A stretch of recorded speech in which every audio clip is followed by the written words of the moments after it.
ಎಲ್ಲ ಪಪಾಯಿ ಬೆಳೆಗಾರರಿಗೆ ನನ್ನ ನಮಸ್ಕಾರ. ನಾನು ನಿಮ್ಮ ಗೋವಿಂದ. ಸ್ನೇಹಿತರೆ, ಇದು 45 ಡೇಸ್ ಆಗಿರೋಂಥ ಪ್ಲಾಂಟ್ಸ್. ಇದು ಈಗ ಗಿಡ ಟೋಟಲ್ ಇದು 5 ಎಕರೆ ಇದೆ.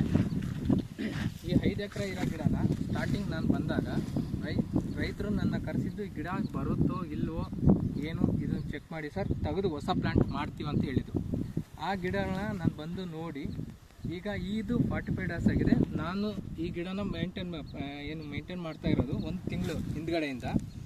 ಇದಕ್ಕೆ ಈಗ ನಮ್ಮ ವಿವಾಮಾರ್ಟ್ ಪ್ರಾಡಕ್ಟ್ ಆದ್ರೆ ಕಿಂಗು ಗ್ರೋತ್ ಡೆವಲಪರ್ನ ಬಳಸಿರೋದು. 2 ಸಾರಿ ಡೆವಲಪರ್ನ ಡ್ರೆಂಚಿಂಗ್ ಮಾಡಿಸಿದ್ದೀನಿ, 1 ಸಾರಿ ಕಿಂಗು ಗ್ರೋತ್ನ ಡ್ರೆಂಚಿಂಗ್ ಮಾಡಿಸಿದ್ದೀನಿ, ಮತ್ತು 2 ಸ್ಪ್ರೇ ಕೊಟ್ಟಿದ್ದೀವಿ. ಒಂದೇ ತಿಂಗಳಲ್ಲಿ ಎಕ್ಸಲೆಂಟ್ ರಿಸಲ್ಟು, ಒಂದೇ ತಿಂಗಳಲ್ಲಿ ಚೇಂಜಸ್ ಆಗಿದೆ. ಗಿಡ ಟೋಟಲಿ ಇದೇನು 6 ಎಕರೆ ಪ್ಲಾಂಟೇಶನ್ ಇದೆ. 6 ಎಕರೆಯಲ್ಲಿ 5400 ಗಿಡ ಕೂತಿದೆ. ಒಂದೇ ಯೂನಿಫಾರ್ಮಲ್ಲಿ ಗಿಡ ಡೆವಲಪ್ಮೆಂಟ್ ಆಗಿರೋದು, ಒಂದೇ ಥರ ಗಿಡ ಬಂದಿದೆ. ಮತ್ತು ಸ್ಟೆಮ್ ಸೈಜು ಹಂಗೆ 45 ಡೇಸ್ಗೆ ಏನು ಸ್ಟೆಮ್ ಎಕ್ಸ್ಪೆಕ್ಟೇಷನ್ ಮಾಡಿದ್ವೋ ಅದೇ ಥರನೇ ಗಿಡ ಬಂದಿದೆ. ಮತ್ತು ಗಿಡದ ಎಲೆ ಆಗಲಿ ಲೀಫ್ ಆಗಲಿ ಉದುರಿಲ್ಲ, ಶೈನಿಂಗ್ ಬಂದಿದೆ. ಎಲೆ ಏನು ನಾವು ಶೈನಿಂಗ್ ಕಾಣಿಸ್ಬೇಕೋ ಅದು ಶೈನಿಂಗ್ ನಮ್ಮ ಗಿಡದಲ್ಲಿ ಕಾಣಿಸ್ತಾ ಇದೆ. ಟೋಟಲ್ ಪ್ಲಾಂಟೇಶನ್ 5400 ಗಿಡ ಏನಿದೆಯೋ ಎಲ್ಲ ಗಿಡನೂ ಒಂದೇ ಯೂನಿಫಾರ್ಮಿಟಿಯಲ್ಲಿ ಬಂದಿದೆ.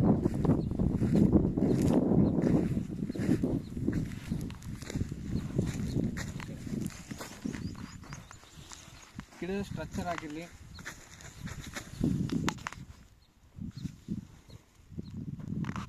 ಗಿಡ ಮಾತ್ರ ಎಕ್ಸಲೆಂಟಾಗಿ ರಿಕವರಿ ಆಗಿದೆ.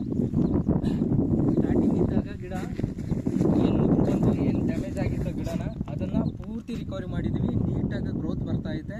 ಈಗ ನನ್ನ ಗೈಡ್ಲೈನ್ಸಲ್ಲೇ ಗಿಡನ ಮೇಂಟೈನ್ ಮಾಡ್ತಿದ್ದಾರೆ ಇವ್ರು ಫಾರ್ಮರ್ ಎಲ್ಲ. ಅವ್ರ ಹತ್ರ ಮಾತಾಡ್ಸೋಣ ಅಂದರೆ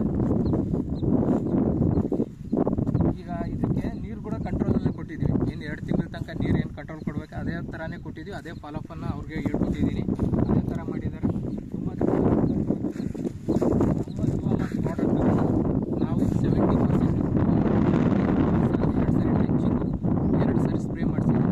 ಡೆವಲಪರ್ನ 2 ಸರಿ ಡ್ರೆಂಚಿಂಗ್ ಮಾಡಿಸಿದ್ದೀನಿ, ಮತ್ತು 1-2 ಕೆಮಿಕಲ್ನ ಹಾಕ್ಸ್ಕೊಂಡು ಸ್ಪ್ರೇ ಮಾಡಿಸಿದ್ದೀನಿ. ಅಷ್ಟು ಬಿಟ್ಟರೆ ನೀರಿಲ್ಲ. ನೋಡ್ಬೋದು ಎಕ್ಸಲೆಂಟಾಗಿ ಬಂದಿದೆ. ಒಂದೇ ಲೈನ್ ಕಾಣಿಸ್ತಾ ಇರ್ಬೋದು. A to Z ಇಲ್ಲಿಂದ ಟೋಟಲ್ 6 ಎಕರೆ ಏನು ಪ್ಲಾಂಟೇಶನ್ ಇದೆ